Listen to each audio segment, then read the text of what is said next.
မိဘရဲ့ခြေဆုတရားကိုဘယ်လိုမှတ်သားကြမလဲမိဘကတို့အပေါ်မှာဘယ်လိုခြေဆုရှိတာလဲ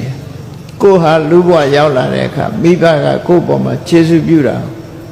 အချင်းချုပ်ပြောစမ်းမှာဆိုရင်ပြောတတ်ဖို့တတိထားမြတ်စွာဘုရားစကားသုံးခုနဲ့ပဲပြောထားတယ်အာပါဒကပောဒကဣမတ္တလောကတ္တဓာတိတာရောမိဘတွေကကိုယ့်ပေါ်မှာခြေဆုပြုတယ်ဆိုတာတဲ့အာပါဒကကိုယ်ဆောင်းလျှောက်တယ်ဟုတ်တယ်ကိုယ်ဝန်တည်တဲ့အချိန်ကစပြီးတော့ကိုယ့်ပေါ်မှာဆောင်းလျှောက်လာမွေးတဲ့အချိန်မှလည်းပဲစကားမပြောတတ်ခင်ငါစပြီးတော့ဆောင်းလျှောက်လာခဲ့အဲ့လိုဆောင်းလျှောက်လာတယ်ပောဒကကိုယ်ကျွေးမွေးခဲ့တယ်ဣမတ္တလောကတ္တဓာတိတာရောဒီလောကကြီးပြတ်တယ်လာခွင့်ပြုတယ်ဒီခြေဆုသုံးခု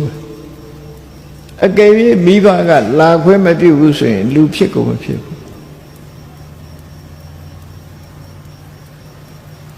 ဒီကနေ့ခေတ်ကြတော့မလာဖို့တားနေကြတာတွေရှိတယ်လေနော်မိဘကအလားမခံတာတွေရှိတယ်ဆိုတာသတိထားကြည့်လူဖြစ်ဖို့ဘယ်လောက်ခက်လဲဆိုတာစဉ်းစားကြည့်ကိုကတားတဲ့မိဘစီရောက်သွားရင်ကိုအတားခံမှာလူဘဝရောက်မှာမဟုတ်အတားခံရလို့ကြော်ပြီးတော့ရောက်လာလို့ရှိရင်တော့အမိုက်ပုံးနဲ့ရောက်သွားတာတွေတောင်ရှိသေးနော်ဒါကြောင့်မို့မိဘရဲ့ခြေဆုတရားကိုဟာလူဘဝကိုအောင်မြင်မြင်ရောက်ရှိလာခဲ့ခြင်းဟာအမှန်တမ်းခြေဆုကြည့်တယ်လို့စိတ်ထဲမှာမှတ်သားထားဖို့ကဲပြီးအတားခံလိုက်ရရင်ကိုဟာလူဖြစ်ဖို့မရှိတော့အဲ့တော့လူဖြစ်လာတဲ့ဆိုကြတဲ့မိဘရဲ့ခြေဆုတရားကိုမမေ့ရမှာဖြစ်တယ်ပေါ့ခြေဆုဆိုတာတုံ့ပြန်ပေးဆက်ရတဲ့အရာကျွေးတင်တာလို့ပဲတုံ့ပြန်ပြီးတော့ပေးဆက်မယ်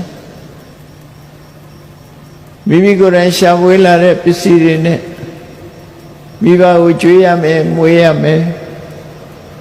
စောင့်ရှောက်ရမယ်ကိုယ်အနေနဲ့တာဝန်ယူရမယ်ဆို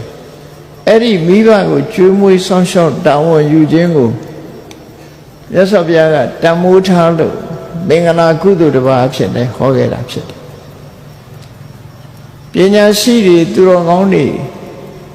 လက်ခံပြီးတော့ကျင့်သုံးခဲ့တဲ့ကုသိုလ်ကောင်းမှုအနေနဲ့လည်းမြတ်စွာဘုရားဟောတယ်တရားမင်းကြီးတို့စိုးစံတဲ့တာဝရိန္ဒနတ်ပြည်ကနတ်တွေကလည်းပဲမိဘကိုပြုစုတဲ့ပုဂ္ဂိုလ်သူတော်ကောင်းလို့သတ်မှတ်တယ်နော်အဲ့တော့မိဘကိုပြုစုတဲ့လူကိုသူတော်ကောင်းလို့သတ်မှတ်ရင်မိဘကိုမပြုစုဘူးဆိုရင်သူရုံမှလို့သတ်မှတ်တယ်ဆိုအဓိပ္ပာယ်ရဒါကြောင့်မို့ကိုကမိဘကိုတုံ့ပြန်ပြီးတော့ကျွေးမွေးဆောင်ရှောက်ပြီးဆိုရင်စိတ်ထဲမှာတို့ဟာကျွေးပေးဆက်နေရတယ်ဆိုတဲ့အဓိပ္ပာယ်ကိုမှတ်သားထားဖို့တုံ့ပြန်ပြီးတော့ကျွေးဆက်ခြင်းပဲအကယ်၍မဆက်ဘူးဆိုလို့ရှိရင်ကိုဟာကျွေးတင်တဲ့ဘဝမှာနေသွားတယ်တောင်းဝမကြေတဲ့ဘဝရောက်သွားတယ်အဲ့တော့ကျွေးပေးဆက်ခြင်းဟာလောကမှာသူများစီကချင်းမေးပြီးမပေးတဲ့လူဟာလူကောင်းမဟုတ်ဘူး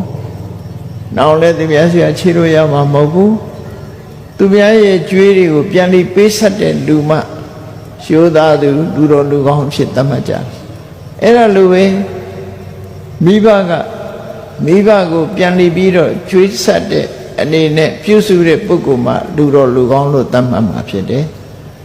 မိဘကိုပြန်တုံ့ပြန်ပြီးတော့ကျေးဇူးမဆက်ဘူးဆိုရင်ဒီလိုဟာလူကောင်းမဟုတ်တော့ဘူး။ဒါကြောင့်ကြွေးဆက်ခြင်းဆိုတာလောက်ရမှာဖြစ်တယ်